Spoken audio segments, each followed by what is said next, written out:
Cumprimentamos a todos os irmãos que usam as revistas da Betel Editora. A paz do Senhor, Deus abençoe os irmãos aí da Madureira. Eu sou o pastor Henrique, moro atualmente em Cajamar, São Paulo. Antes morava em Americana, antes em Imperatriz, Maranhão.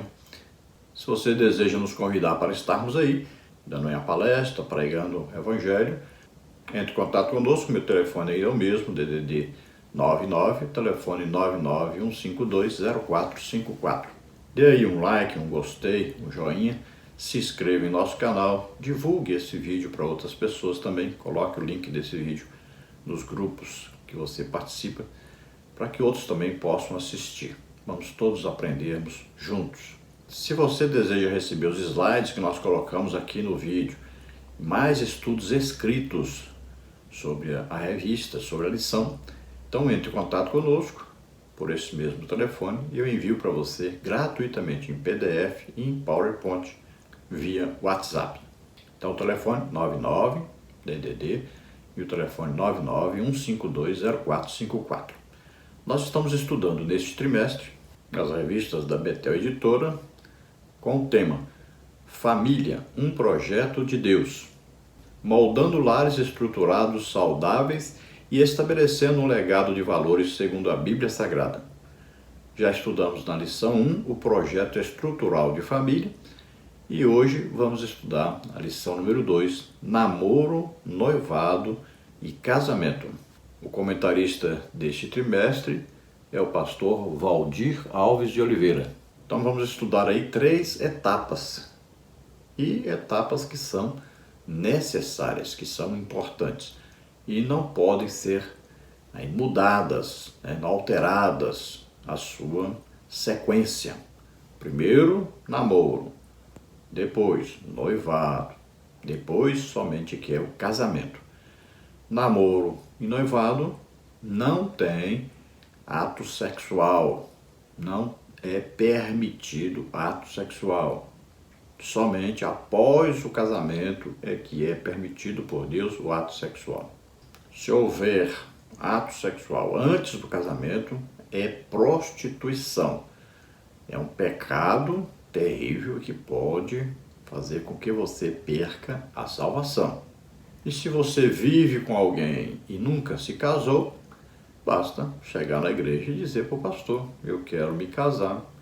E o pastor vai ajudar você a se casar. A igreja evangélica não vai cobrar de você para fazer o casamento. E os irmãos, se você disser que quer casar, todos os irmãos, se você não tem condição financeira para fazer isso, todos os irmãos vão ajudar você para que você possa se casar lá no cartório e também na igreja. Nesta lição vamos ver os seguintes tópicos e seguintes subtópicos. No tópico 1, o namoro cristão. Subtópico 1, conceito de namoro cristão. Subtópico 2, quando se deve começar um namoro. Subtópico 3, namoro escondido e prolongado. Tópico 2, o noivado cristão. Subtópico 1, o noivado é a fase do planejamento. Subtópico 2, a compreensão de que cada um leva um tipo de bagagem para o casamento. Subtópico 3, a consciência de que está começando uma nova família. Tópico 3, o casamento cristão. Subtópico 1, o casal cristão não deve andar pela própria cabeça, nem pela cabeça dos outros.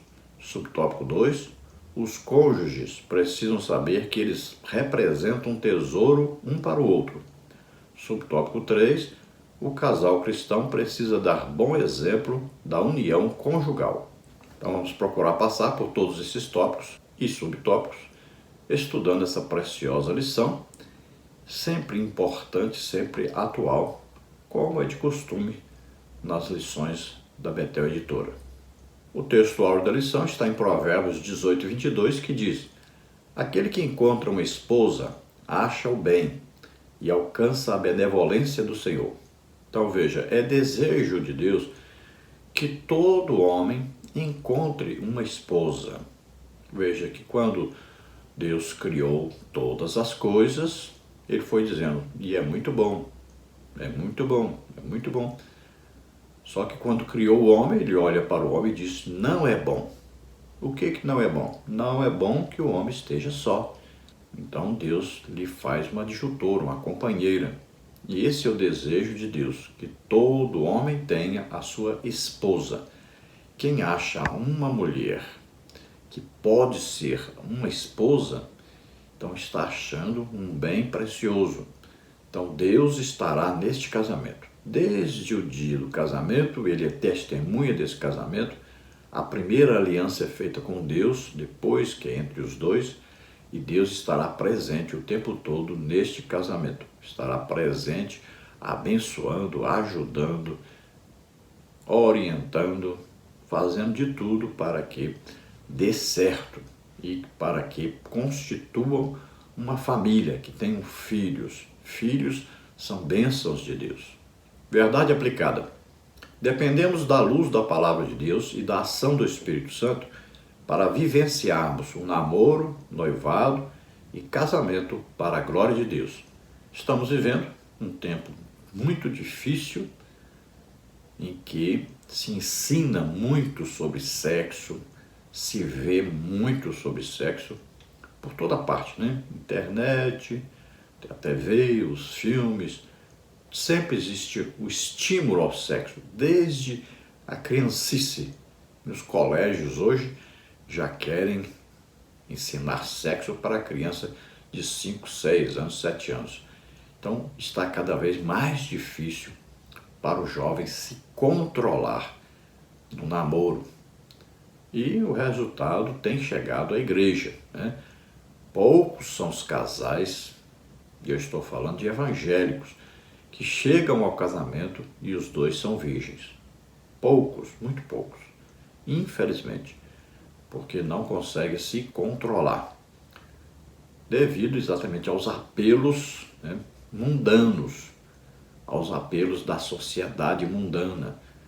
Então já aprende no colégio, entre os amigos, entre os parentes, vão vendo exemplos, péssimos exemplos, e acabam caindo nisso, caindo na prostituição.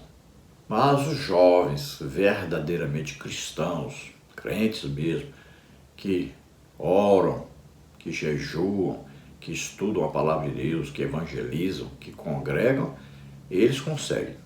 E nós podemos comprovar isso. Por exemplo, a minha filha se casou agora em outubro, né? E ela tinha um pacto com Deus e foi fiel a esse pacto de permanecer virgem até o seu casamento. Então, é possível? Claro que é possível. Depende, então, do esforço, né? Da fidelidade a Deus, do temor a Deus, da intimidade com Deus, do compromisso com Deus. E a Bíblia diz, tudo é possível ao que crê. Então, é claro que deve-se evitar, por exemplo, ficar sozinhos em algum lugar, né? Sempre ter alguém perto, sempre ter Jesus sempre presente no namoro, é evidente isso. Então o namoro é a fase do conhecimento, mas não é no conhecimento físico, é um conhecimento da alma, né? Conhecimento geral, o que um gosta, o que o outro gosta, né? Aí vão aprendendo as coisas sobre um e o outro, sobre a família um do outro, né? Porque quem casa com a pessoa acaba se casando com a família também. Isso é uma realidade. Infelizmente se apaixonam e a paixão cega a pessoa, ela não vê os defeitos da outra pessoa. Então deve-se procurar não se apaixonar, mas amar. E esse amor você vai procurando ver o que é que o outro fala, o que faz, né? E que precisa ser corrigido. Então essa fase de namoro é uma fase também para a correção do que não está correto. Depois vem a fase do noivado, onde vão planejar o casamento, onde podem até começar a adquirir móveis, né? Para ver onde vão morar. Então vão planejar todas as coisas, mas não é possível ainda, né, o contato sexual.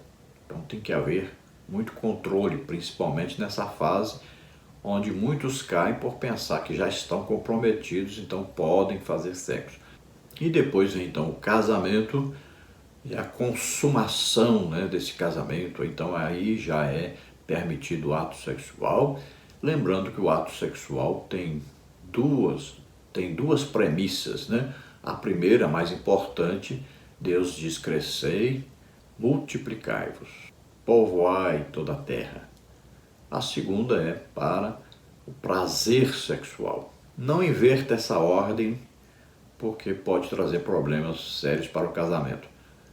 Não se case por sexo, porque mais para frente você vai descobrir que ninguém faz sexo todo dia depois de casado. Não se case por dinheiro, porque para viver com uma pessoa que você não ama, nenhum dinheiro do mundo vai pagar isso. Não se case para ser feliz. Seja feliz e divida a sua felicidade com a outra pessoa. Não se case porque quer ficar livre da sua casa, dos trabalhos da sua casa, porque você vai trabalhar muito mais ainda quando se casar. E vai ter que se dedicar muito mais ainda, fazer muito mais coisas que fazia quando estava na casa dos seus pais. Textos de referência: Deuteronômio 27, 1 Coríntios 7, 1 a 2 e versículo 9, e 1 Tessalonicenses 4, 3. Vamos ler. Deuteronômio 27. E qual o homem que está desposado com alguma mulher e ainda a não recebeu? Vai e torne-se à sua casa, para que, porventura, não morra na peleja e algum outro homem a receba. 1 Coríntios 7. Mas, por causa da prostituição, cada um tem a sua própria mulher e cada uma tem o seu próprio marido. Mas, se não podem conter-se, casem-se, porque é melhor casar do que abrasar-se. 1 Tessalonicenses 4. Porque esta é a vontade de Deus, a vossa santificação, que vos abstenhais da prostituição. Que Deus ajude aos nossos jovens para que saibam escolher, quando vão namorar, né? Escolher uma pessoa que seja crente, salvo, que tenha desejo realmente de trabalhar, de ter uma família, de sustentar sua família, que tenha desejo de ter filhos. E que a moça realmente seja moça, o rapaz realmente seja rapaz. Que a moça seja realmente mulher e que o rapaz realmente seja homem. Eu ouvi de um certo pastor que hoje em dia a moça deve fazer o teste, né? Ver o rapaz como é que ele entra na água, lá no mar, ou no rio, ou na cachoeira, ou na piscina, né? Se ele for lá primeiro, molhar o dedão do pé primeiro, descer ali bem devagarinho, então deixa de mão, esquece esse aí, escolhe outro. Se for pular de mergulho, então casa, esse aí é homem mesmo. Claro que é uma ilustração, brincadeira, mas deve-se tomar todo cuidado hoje em dia. Lembrando que o casamento é monogâmico, é uma mulher e um homem. É heterossexual, é um macho e uma fêmea. E é indissolúvel. Só tem um jeito de separar, é com a morte. A introdução da lição diz: na presente lição, trataremos acerca da relevância do namoro, noivado e casamento serem vivenciados pelo povo de Deus de acordo com os princípios bíblicos. São aspectos da vida que precisam de atenção e cuidado, pois fazem a diferença no testemunho cristão, na qualidade de vida e na formação das futuras gerações. Então veja, o assunto é tão sério, tão importante. Isso pode mudar o futuro até mesmo da igreja. Se o namorado, a namorada, não souberem escolher corretamente, não souberem vivenciar corretamente, de acordo com a Bíblia, esse namoro, depois do noivado, depois do casamento, isso pode acarretar no futuro um grande prejuízo para a igreja. Veja bem, cada família cristã é uma igreja onde está. Funciona como representantes de Cristo ali. Então, precisa se levar muito a sério isso. A escolha é muito importante, a dedicação é importante, a fidelidade é importante, o temor a Deus, a comunhão com o Espírito Santo. Isso é muito importante. Então, levem a sério. Tem gente que parece alça de caixão, né? Um pega, outro deixa, outro pega, depois outro pega, outro pega, outro pega. Então, não faça isso, não namore com várias pessoas. Escolha de maneira correta. Escolha também namorar na época certa. Não vá ficar namorando com 12, 13, 14 anos. Então, tenha a data certa, tenha a hora certa de começar a namorar. Procure não ficar assistindo coisas que vão estimular você ao sexo. Nem atenda aos apelos mundanos, nem dos seus amigos, às vezes que não são crentes. Cuidado com as amizades, cuidado com o que você assiste. Lembre-se que você é representante de Jesus Cristo e tem o dever de dar um bom testemunho diante da sociedade. Você deve ser exemplo para todas as pessoas que você conhece. E Deus ficará satisfeito com isso e vai usar você tremendamente em sua obra. Vai capacitar você sobrenaturalmente para fazer uma grande obra para Ele. Devemos nos lembrar das próximas gerações. O que vai ser delas se nós não formos fiéis, se nós não formos santos e irrepreensíveis em nossa geração. Tópico 1. O namoro cristão. Namoro é a fase de conhecimento mútuo. Nesta fase, procura-se conhecer o temperamento, o caráter, a vida pregressa e os antecedentes da pessoa amada, os seus familiares, checar como ela se comporta dentro de casa, como ela trata os seus pais, como ela trata as coisas de Deus, qual o seu interesse pelo trabalho e pelo crescimento pessoal. Elas irão compartilhar novas experiências e mesmo tendo uma relação afetiva e comprometida socialmente, ainda não se tem vínculo matrimonial perante a lei civil nem religiosa. O compromisso é ético e moral, pois não se avança o sinal. Então veja, o namoro é uma fase onde não é permitido o contato físico, principalmente o sexual. Então o namoro é para conhecimento de um do outro na alma, né? Podem ler a Bíblia juntos, podem ler a revista da Escola Bíblica Dominical juntos, podem ir para a igreja lá se encontrarem, cultuarem o Senhor, né? Podem ir à casa um do outro para conhecer a família um do outro. Você pode prestar atenção no rapaz, se ele tem intenção de trabalhar, se já está trabalhando, né? Qual a intenção dele de constituir uma família, de ter filhos, né?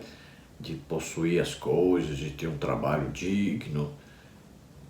Você pode olhar a maneira que ele fala, né? Como é que ele age com seus pais, como ele age na sociedade, como ele age na igreja. Assim também o rapaz vai vendo a moça, como ele se comporta dentro da sua família, se respeita os seus pais, né? Se ajuda ali nos trabalhos também, dentro de casa com a sua mãe ali, ajuda a lavar ali os pratos, a fazer a comida, a cuidar da casa, né?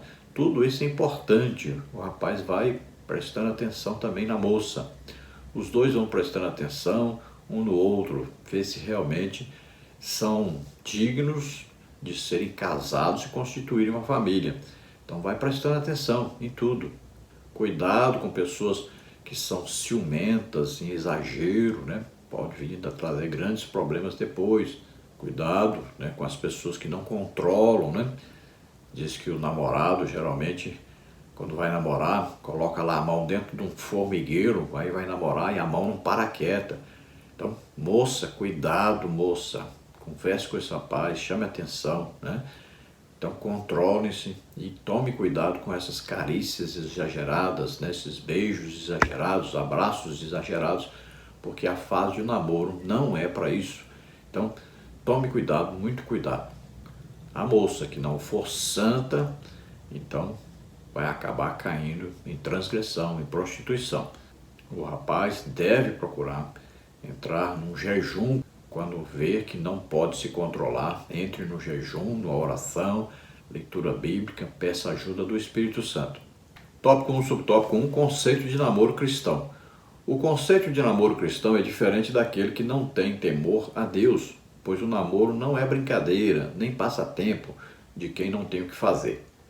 Ele segue os princípios da palavra de Deus, pois não é a fase de conhecimento íntimo nem aumento das intimidades, muito menos dar prova de amor e chegar até ter filhos antes do casamento.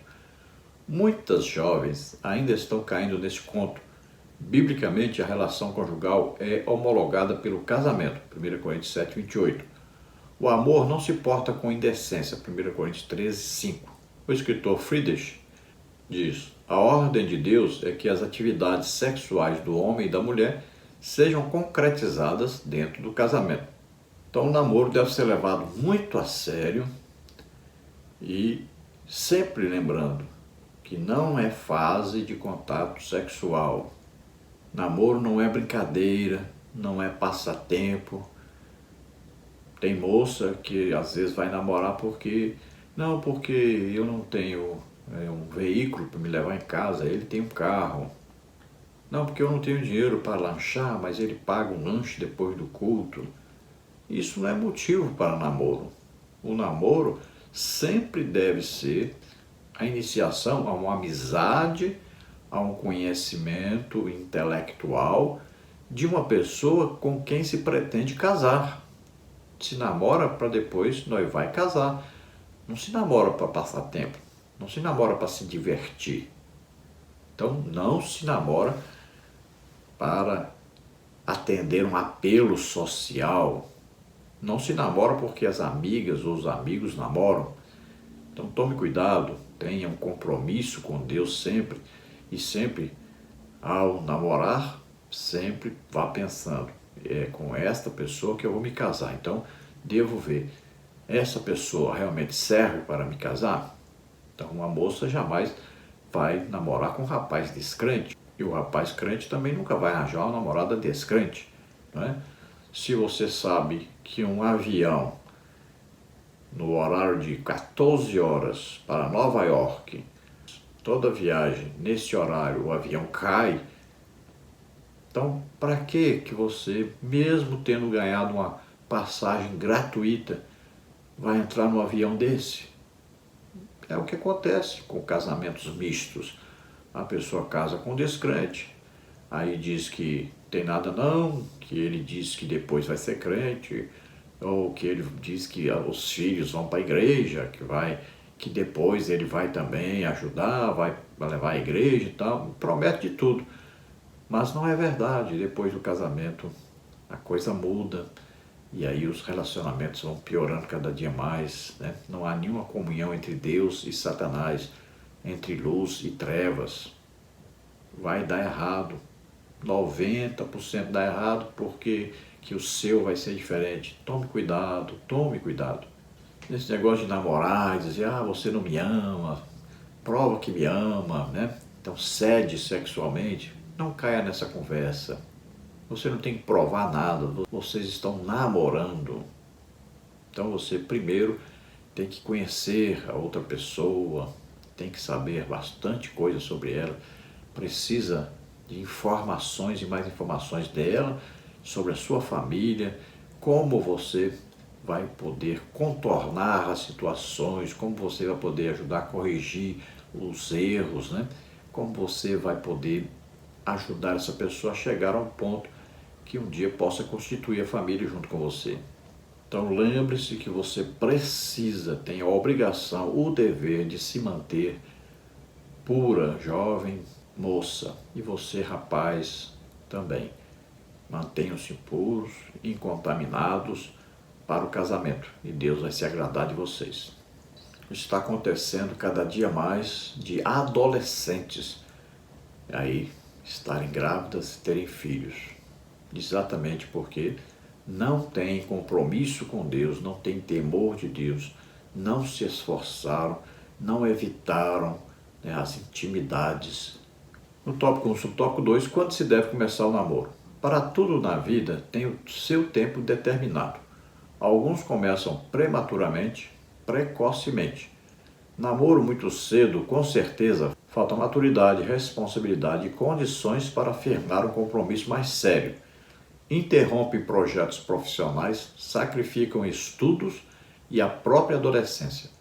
Cuidado com a motivação para o casamento.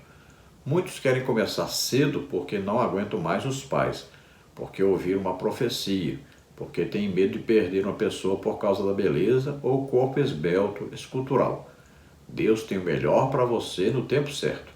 Então veja, tome cuidado, nós estamos num tempo aí de muita gente namorando pela internet.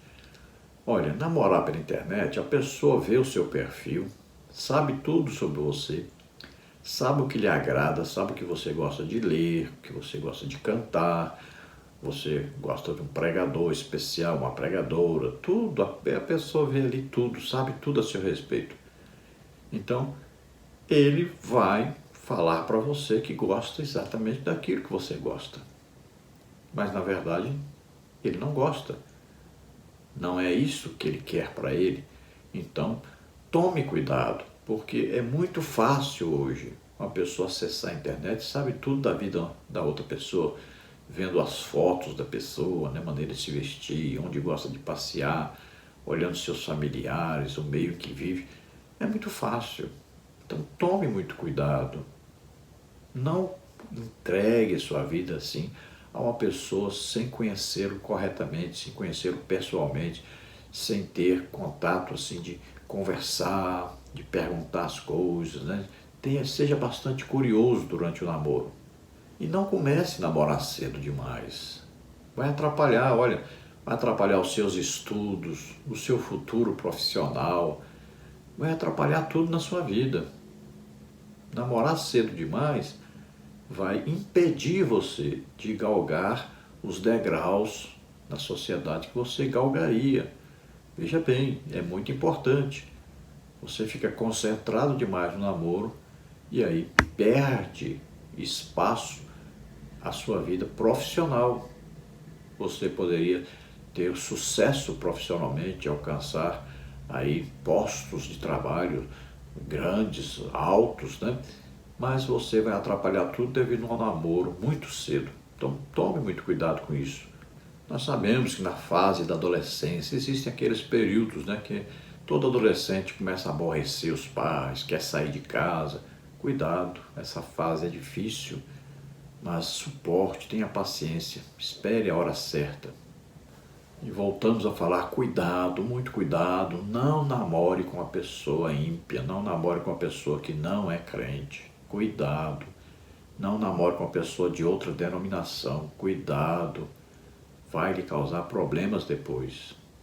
Veja, Israel, Deus aconselhou, né? Deus também exigiu que a pessoa se casasse dentro da própria tribo, para evitar esse tipo de problema. Então, hoje as pessoas casam com a pessoa de outra denominação, geralmente a denominação tem lá umas heresias, e aí a pessoa vai ficar agora num jogo desigual, com um problema seríssimo dentro de casa. O marido quer que ela congregue com ele, ou então vice-versa, a mulher quer que o marido congregue com ela, e aí não vai dar certo, um vai ficar lá insatisfeito o tempo todo, criticando a igreja do outro o tempo todo. Evite isso. Tópico 1 sobre tópico 3, namoro escondido e prolongado. O namoro deve ser declarado e compromissado perante as famílias. O cristão não deve ter nada a esconder, deve ser transparente. A verdade e a sinceridade são atitudes de cristão sério. Deve-se respeitar o princípio de autoridade, falando com os pais, pois o consentimento dos pais é de suma importância. Quando se começa um namoro sem o respaldo dos pais, é procura de maldição para a sua própria vida. Não é aconselhável um namoro prolongado demais e deve prevalecer o bom senso. Não pode ser curto demais quando não dá tempo suficiente de conhecimento e casa enganado. Deve haver equilíbrio para tudo na vida. Namoro muito demorado pode dar lugar à liberdade excessiva. Então veja, quando começar a namorar, os pais devem ser os primeiros a saber disso e deve ter o consentimento dos pais. Os filhos devem obedecer os pais, honrar os pais. E preste atenção, a mãe, ela tem sempre um sexto sentido, né? Nós falamos, ela enxerga melhor. Quando a sua mãe disser assim, esse rapaz não serve para você, ou quando a mãe disser, essa moça não serve para você, ligue aí um farol vermelho, cuidado, muito cuidado, porque existe isso. A mãe geralmente detecta as coisas, né? Que a pessoa apaixonada muitas vezes fica cega e não consegue perceber. Então, o namoro deve ser sempre apresentado aos pais e sempre com a concordância dos pais.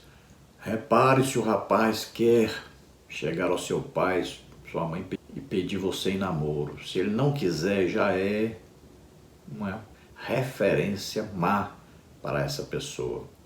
Repare se a moça quer ser apresentada à sua família.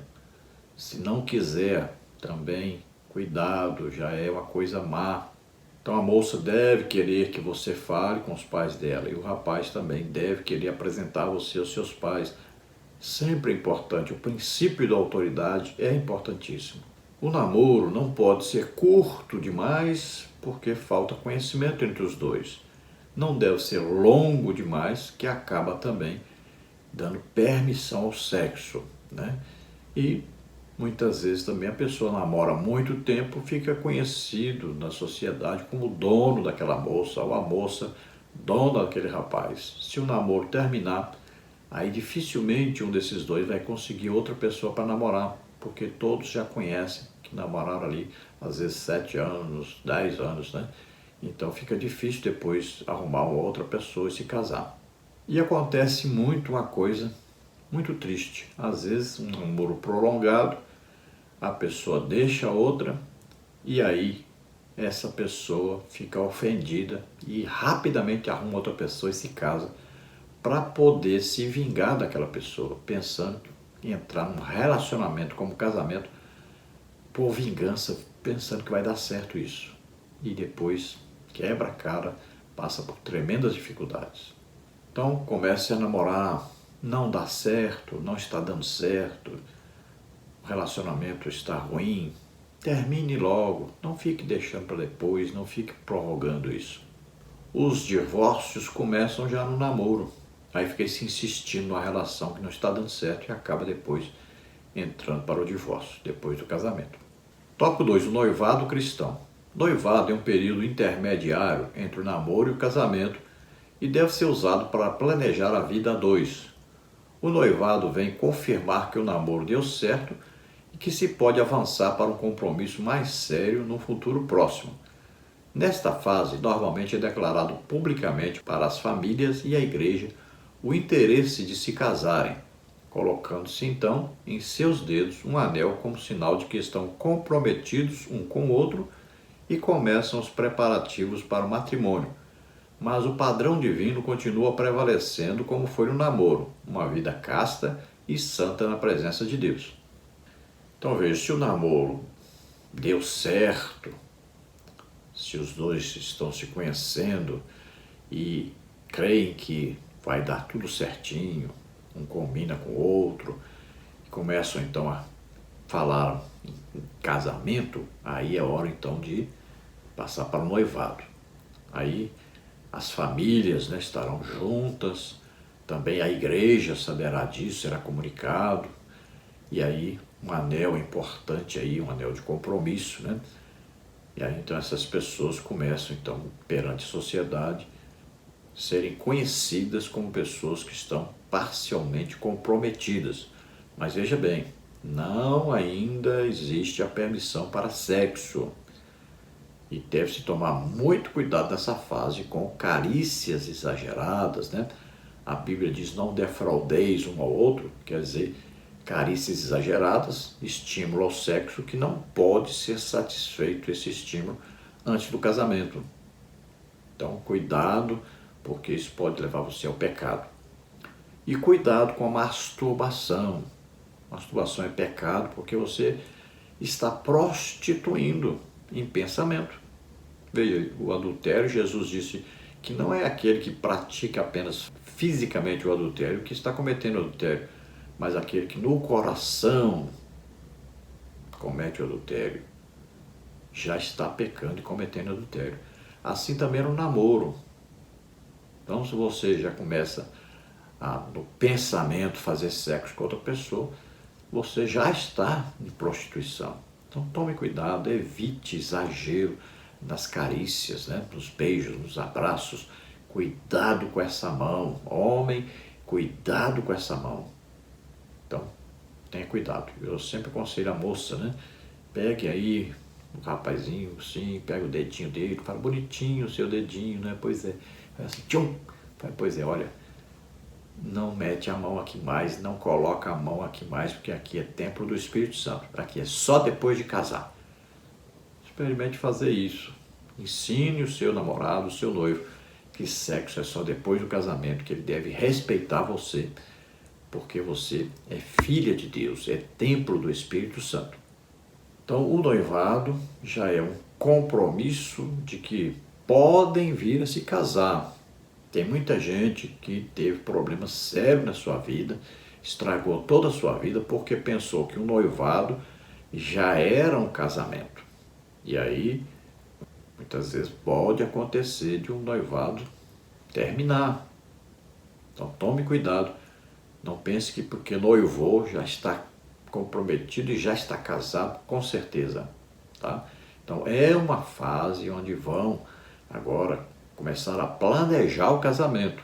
Muitos aproveitam essa fase já para aí planejar onde vão morar, né?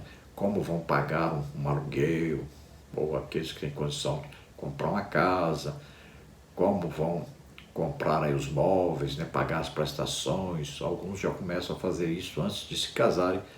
Então deve-se tomar todo cuidado, porque é uma fase que deve-se ter certeza realmente que vão se casar. Tópico 2, subtópico 1, o noivado é a fase do planejamento. Planejar é montar hoje o amanhã, enxergar mais longe e se preparar para o futuro, começar a agir e tomar decisões sábias. Algumas perguntas deverão ser respondidas pelos noivos. Onde vamos morar? A residência será própria ou alugada? Onde vamos congregar e servir a Deus? Quantos filhos vamos ter? Qual a nossa renda familiar?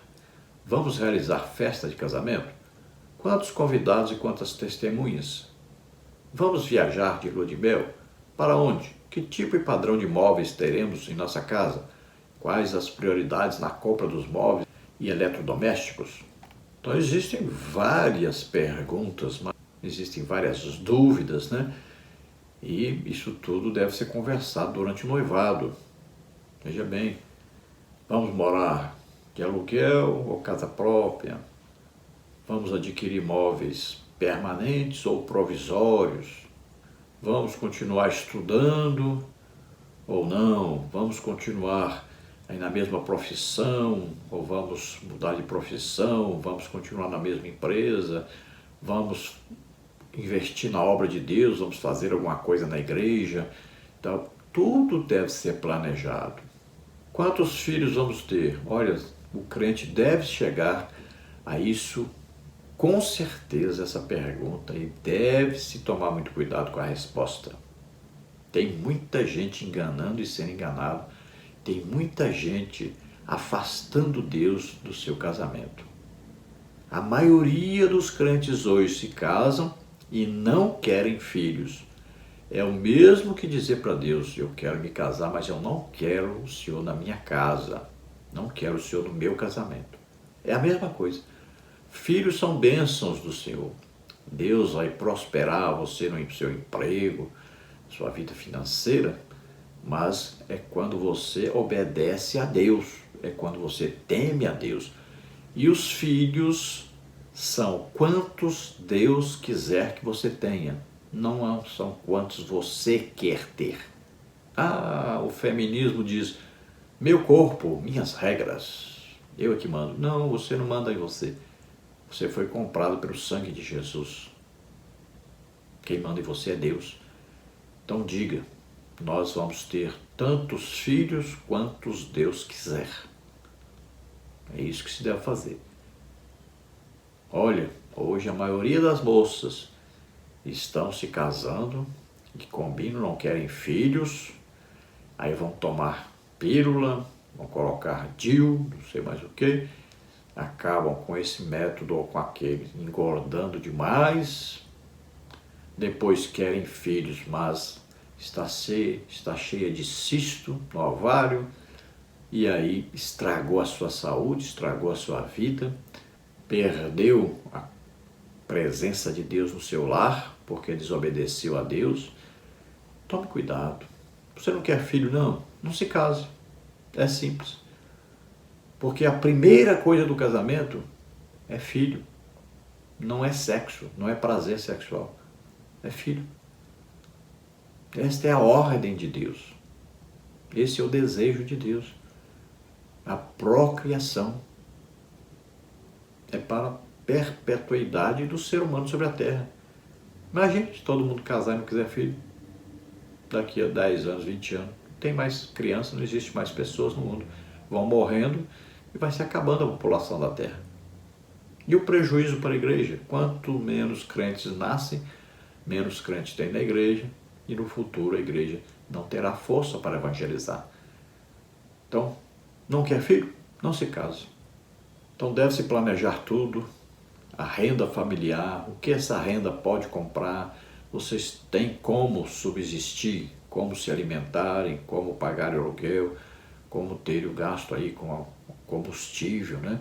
Aí com o colégio, vão poder se especializar em alguma coisa, na profissão de vocês, tudo deve ser planejado bem detalhadamente. E sempre coloquem Deus em primeiro lugar. Tópico 2, subtópico 2, a compreensão de que cada um leva um tipo de bagagem para o casamento. Algumas bagagens só serão conhecidas depois do casamento. Muitas jamais serão resolvidas ou sanadas, mas todas poderão ser amenizadas com compreensão e ajuda mútua.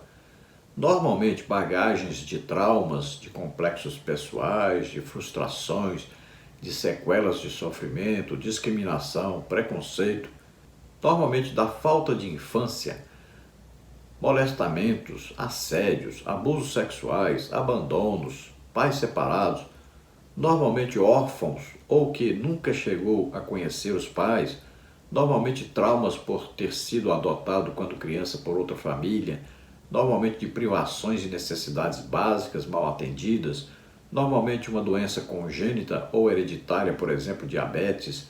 Os noivos precisam estar dispostos a ajudar um ao outro e às vezes levar por toda a vida. 1 Coríntios 13, 7. Então veja que muitas vezes a pessoa diz, não, eu amo, e aí o amor encobre todos os defeitos, e eu amo e tudo está resolvido, não vamos ter problemas. Mas tem que se conhecer os problemas antes. E tem que estar, então, disposto, né, a moça, o rapaz, disposta a moça a enfrentar os problemas que cada um enfrenta.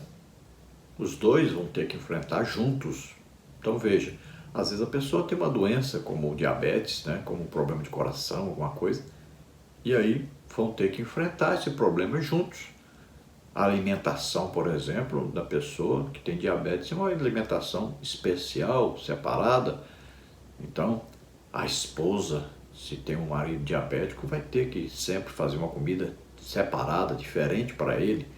Veja só, tem que se ver tudo isso primeiro, tem que se analisar primeiro direitinho se está disposto ou se está disposta a passar pelas coisas que vai ter que suportar, né? Às vezes a pessoa tem um problema sério do passado, precisa então ser tratado essa área aí.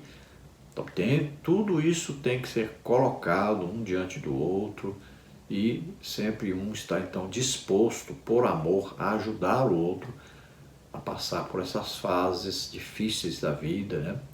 E enfrentar aquelas batalhas antigas, né? Vencê-las, deixá-las para trás. Então precisa de haver muito amor e muita disposição de um ajudar o outro a passar por tudo isso. O passado, né, ele geralmente vem à tona no futuro. Então é preciso ser tratado esse passado. É preciso não se amarrar ao passado. É preciso vencer os males que o passado trouxe. E muitas vezes é preciso, né, evitar muito contato com a família, porque esse contato pode trazer, então, traumas passados, né? Então se evita essa aproximação exagerada. Tópico 2, subtópico 3, a consciência de que está começando uma nova família. A Bíblia diz, portanto, deixará o homem pai e mãe e se unirá à sua mulher. Mateus 19, 5. O destino dessa nova família está na responsabilidade e comando do casal. Não se aceita intromissões, interferências e pitacos de ninguém. Conselhos dos pais são bem-vindos, desde que não coloque um contra o outro ou afete o relacionamento dos dois. Constituir uma nova família dá a entender que é viver financeiramente às próprias custas e uma compreensão que é deixar geograficamente, estar morando em outra residência. Quando você vive às custas dos pais ou sogros, abre-se brechas para que eles interfiram no seu casamento. Aprenda a viver com os parentes harmonicamente, sem prejudicar o seu casamento. Então veja, quem vai se casar deve então saber que agora é uma vida a dois, não é mais uma vida a 3, 4, 5, 6, 10 pessoas, não é a vida mais ali intimamente ligada à sua família, você agora tem a sua própria família. Então você não pode ficar dependendo financeiramente dos seus pais ou dos seus sogros, e isso vai permitir que eles influenciem, que eles deem palpite no seu casamento. Você também não pode morar dentro da casa do seu pai e de sua mãe. Então, não terá nem paz nem para fazer sexo, né? Então, tome cuidado com isso, com os palpites dos familiares, com essa dependência emocional dos familiares, dependência financeira, né? Então deve-se procurar um lugar próprio, saia da casa dos seus pais e vá morar num lugar só de vocês dois. Não dependa financeiramente dos seus pais e dos seus sogros. Não dependa emocionalmente, não fica com o negócio de a minha mãe fazia comida assim, a minha mãe não sei o quê. Sua mãe tem 40, 50 anos de experiência. Vocês estão começando agora. Então tome cuidado com essas coisas. Pare de ficar contando para os seus pais toda coisinha que acontece. As discussões no casamento são normais, os dois vão chegar a um acordo, a um bem comum, vão aprender a resolver os seus próprios problemas. Então não exagere nisso, cuidado. Não fique contando para todo mundo o que acontece dentro do seu lar. Então a palavra de Deus diz, deixará o homem seu pai e sua mãe, e se unirá a sua mulher, e serão os dois uma só carne. Esse deixar, então, é um deixar geográfico, sair da casa dos pais. É um deixar financeiro, nada de ficar dependendo financeiramente dos pais ou dos sogros. E é um deixar emocional, nada de ficar dependendo o tempo todo de conselhos, de palpite dos pais. Também devem tomar cuidado com esse negócio de meus amigos, eu tenho que sair com meus amigos, eu tenho que me divertir com minhas amigas. Não existe isso mais. Vocês se casaram, agora vivem um para o outro. Não tem mais esse negócio de sair com os amigos, sair com as amigas. Isso não existe mais. Acabou. Tome cuidado com isso. Muita gente tem destruído o casamento por causa das amizades. Tópico 3, o casamento cristão. Hebreus 13:4 diz que o matrimônio deve ser digno de honra e o leito deve ser sem mácula, pois Deus julgará aos devassos e adúlteros. Em todos os casamentos tem opiniões contrárias, pontos de vista diferentes, discordâncias em alguns assuntos e atitudes. Às vezes isso gera conflitos. Podem estar relacionados à administração financeira, práticas sexuais, ao lazer, a férias, à educação dos filhos e outros assuntos inerentes ao casamento. Mas as diferenças podem ser vistas como desafios e aprendizado para os cônjuges. Isso vai depender de como encarar e resolver os assuntos. Veja bem, casam-se duas pessoas que são diferentes, pensam diferentes, têm desejos diferentes, né? Então devem se adequar um ao outro. Muitas vezes você vai ter que deixar alguma coisa, vai perder alguma coisa para ajudar o outro a ser feliz. Então é preciso sacrifício, é preciso perdão todos os dias do casamento. Então existem muitas diferenças, né? Um quer educar o filho de um jeito, o outro quer de outro.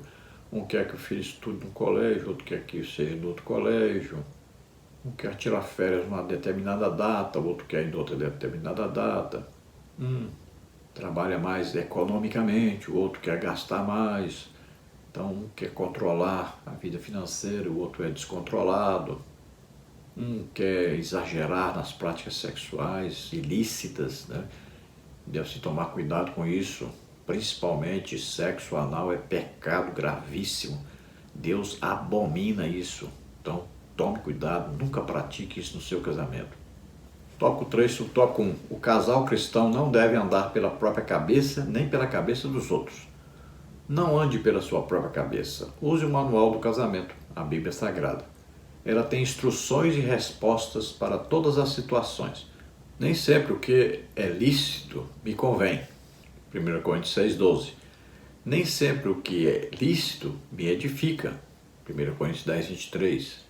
Nem sempre o que eu posso fazer é o melhor para o meu casamento. Não ande pela cabeça dos outros. Eles não conhecem a realidade do seu casamento. Muitos querem ser salvador da pátria, dando conselhos, mas não sabem nem para eles. São pouquíssimas as pessoas preparadas para dar conselhos conjugais. Então tome cuidado, não ande pela cabeça dos outros. Como é que você vai se aconselhar com uma pessoa cujo casamento não deu certo, está vivendo um segundo casamento, e aí essa pessoa quer aconselhar você, se ela mesma não conseguiu aconselhar a si própria? Como é que você vai pedir conselhos para uma pessoa que vive brigando com a esposa? E aí, não dá certo. Tome cuidado, nós estamos vivendo uma época muito difícil, em que as pessoas estão vivendo em pecado, estão na igreja, estão liderando departamentos na igreja, sendo que essas pessoas não estão vivendo corretamente e aí estão dando conselhos errôneos para as pessoas. Então, muito cuidado com a pessoa que você quer se aconselhar com ela.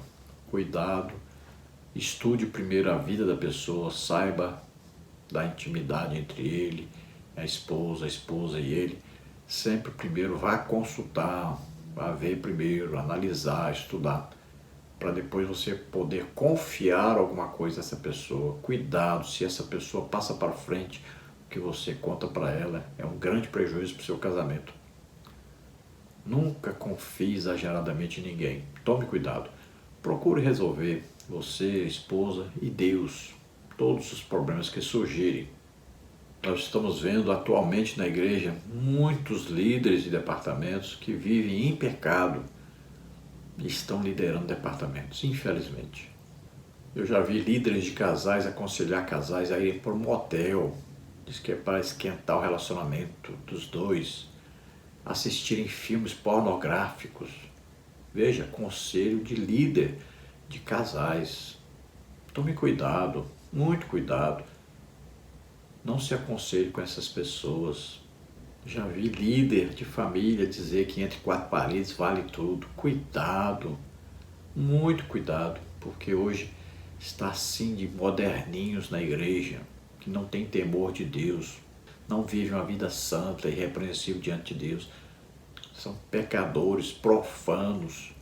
Cuidado, são adúlteros, vivem na prostituição, adultério, em todo tipo de pornografia. Cuidado, olha, cuidado com a pornografia na internet. Vários casamentos têm sido destruídos por causa disso.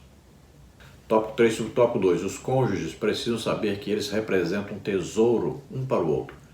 Quem não cuida bem do seu tesouro poderá ter surpresa ao longo do casamento, pois se alguém não cuida bem do seu tesouro, aparecerá outro para cuidar. Se alguém não cuida bem do seu tesouro, está desprezando o presente de Deus e o que ele instituiu. Gênesis 2, 18 a 24. Não podemos deixar exposto o nosso tesouro. O ladrão gosta de roubar tesouro e tem muitos gaviões soltos. Quem ama o seu tesouro não negligencia, não é relaxado, não trata de qualquer maneira. Antes cuida, protege e guarda com todo cuidado e carinho. Mateus 6:21. Então veja, às vezes a pessoa elogia todo mundo, menos a pessoa que é seu cônjuge. Às vezes a pessoa acha bonita a roupa de todo mundo, menos do seu cônjuge. Às vezes a pessoa acha melhor os assuntos, as conversas com todas as pessoas, menos com o seu cônjuge.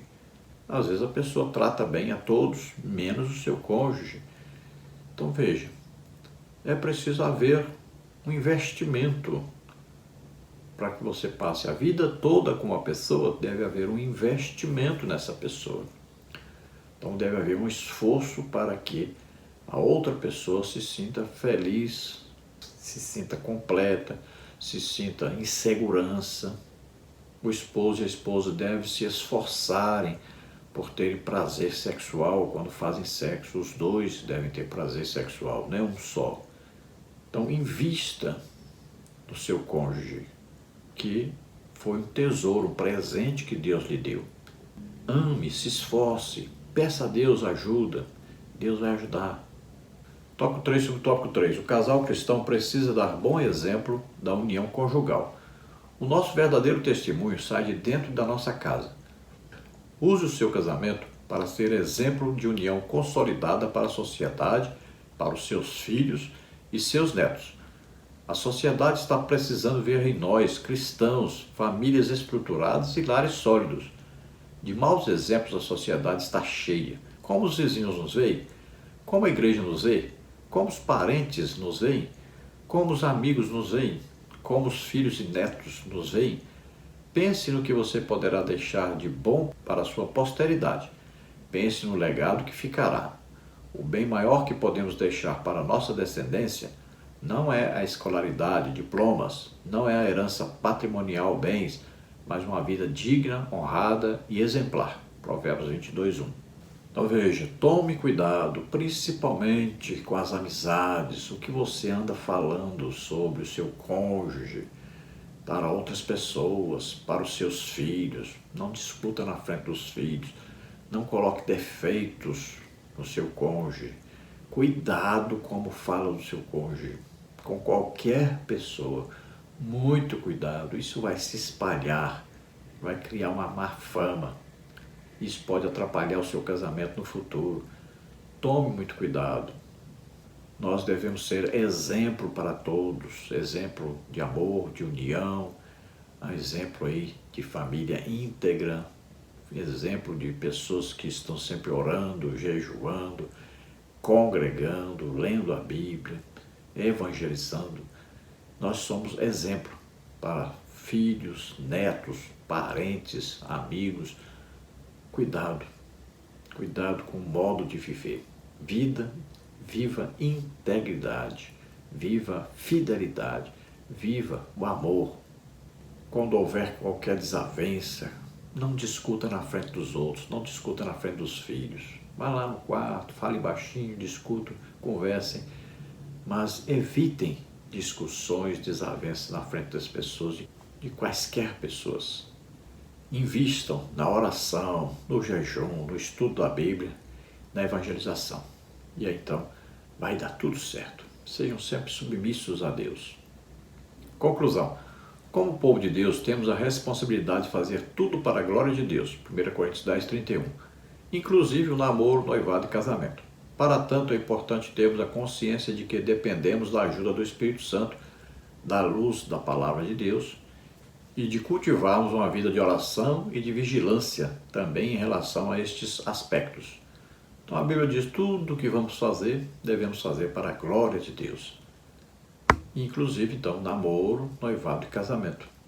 Sempre tendo Deus como ali presente todo o tempo, de maneira que Deus seja glorificado através do nosso bom comportamento, nossa boa atitude, nossa boa convivência, nosso bom testemunho. Sejamos sempre dependentes, então, da orientação bíblica, que é o manual para nós, a palavra de Deus, a Bíblia, e a orientação do Espírito Santo. Sempre Ele está em nós, conhece o nosso interior, o nosso íntimo, nossos desejos, né? Nossos pensamentos, intenções, tudo Ele conhece. Então sejamos cada dia mais dependentes do Espírito Santo. Vamos orar agora. Se você, ouvindo esta palavra, você crê que Jesus Cristo, o Filho de Deus, veio ao mundo, nasceu aqui como homem, viveu como homem, tomou sobre ele os nossos pecados, doenças, enfermidades, maldições, morreu em nosso lugar na cruz, levando o nosso juízo sobre ele. Ele morreu ali em nosso lugar, mas ele ressuscitou, está vivo para todo sempre, está sentado à direita do Pai, intercedendo por nós. Você crê nisso? Você é salvo agora. Abra seu coração para Deus, entregue a vida para Deus e agora o Espírito Santo te convence do pecado, da justiça e do juízo. Se arrependa, peça perdão e receba agora o Espírito Santo. Receba a salvação. Se você está doente ou está enfermo, vamos orar agora. Você vai receber a cura em nome de Jesus. Vamos orar. Pai, em nome de Jesus, te apresentamos essas vidas que se chegam a Ti, arrependidos agora dos seus pecados. Ah, la graça custa força. A grande lhe custa var da cruz se me faste. A graça de Deus, é Jesus Cristo morrendo por você na cruz. Ele morreu, mas Ele ressuscitou. Creia e receba agora a salvação, receba o perdão, receba a misericórdia de Deus, receba o Espírito Santo agora. Nasça de novo agora como Filho de Deus, em nome de Jesus. Você que está doente, está enfermo, receba a cura. Solta toda enfermidade, toda doença, solta agora em nome de Jesus. Toca, Senhor, toca neles. Toca, Senhor, e cura totalmente agora em nome de Jesus. Ramachamarás, em nome de Jesus. Amém? Glória a Deus. Não se esqueça, dê um like, se inscreva em nosso canal. Se você deseja receber os slides e mais estudos escritos na lição, entre em contato conosco por esse telefone 99951520454, que é meu WhatsApp. Eu envio para você gratuitamente em PDF e PowerPoint. Se você deseja nos ajudar, aí estão as contas. Tem aí na Caixa Econômica, tem aí do Bradesco, tem do Banco do Brasil. Do Banco do Brasil, o nome da minha esposa é Edna Maria Cruz Silva, você vê aí o Pix. O meu Pix você vê aí, que é o meu CPF 331957811620. Envie qualquer quantia para nos ajudar. Eu não sou pastor de igreja e nem sou aposentado ainda. Estou mais de 7 anos e meio desempregado.